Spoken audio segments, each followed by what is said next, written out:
روح البیان تفسیر میں لکھا ہے کہ 10 جانور جنت میں جائیں گے. ایک بقرہ گائے جائے گی جس کو ذبح کرنے کا موسیٰ علیہ السلام کو حکم ہوا تھا. یونس علیہ السلام کی حوت مچھلی.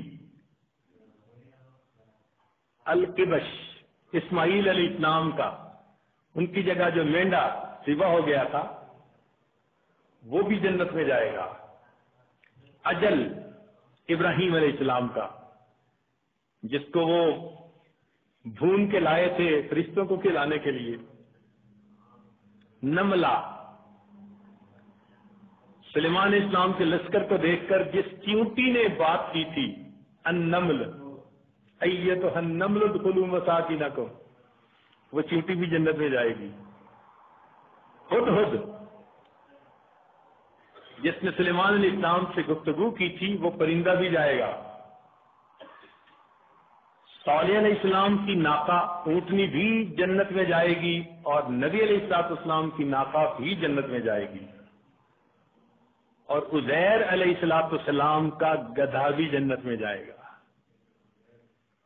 اور 10واں اصحاب کہف کا کتا بھی جنت میں جائے گا. اب ذرا غور کیجئے وہ کیا منظر ہوگا کہ یہ جانور تو جا رہے ہیں جنت میں اور جس کو اللہ نے آنکھیں دی، دل دماغ دیا، نعمتیں دی، وہ انسان اپنی غفلتوں کی وجہ سے جہنم میں.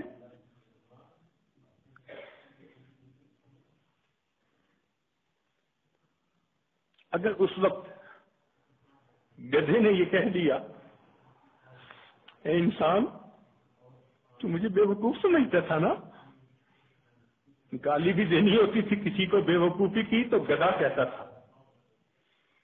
آج وہ بے وقوف تو جا رہے جنت میں، تو کہاں کا عقل مند نکل آیا کہ تو جہنم میں. ما جاءکم نذیر، ڈرانے والا نہیں آیا تھا. کہیں گے ڈرانے والا تو آیا تھا. لو كنا نسمع او نعقل ما كنا فی اصحاب السعیر، اگر ہم سنتے تو ہمارے عقل کی رتی ہوتی ہمارے پاس تو ہم پھر جہنم میں نہ جاتے. اس کا مطلب یہ کہ ہم سنتے نہیں، سوچتے نہیں. اور گدھے کی بات تو اس طرف رکھ دیں، اگر اصحاب کہف کے کتے نے اس وقت کہہ دیا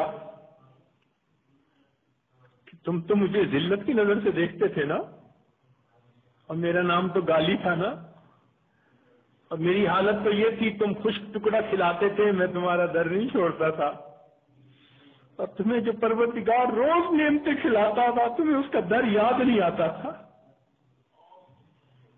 میں ایک روٹی کی خاطر تمہارے گھر کا ساری رات جاگ کے پہرا دیتا تھا اور تم اپنے رب کی عبادت کے لیے رات کو 2 نفل پڑھ نہیں سکتے تھے.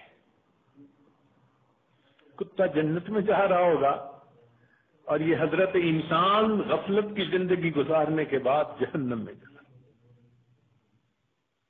چہ جائے کہ وہ وقت آئے جب انسان حسرت کرے اور اس کا علاج کوئی نہ ہو.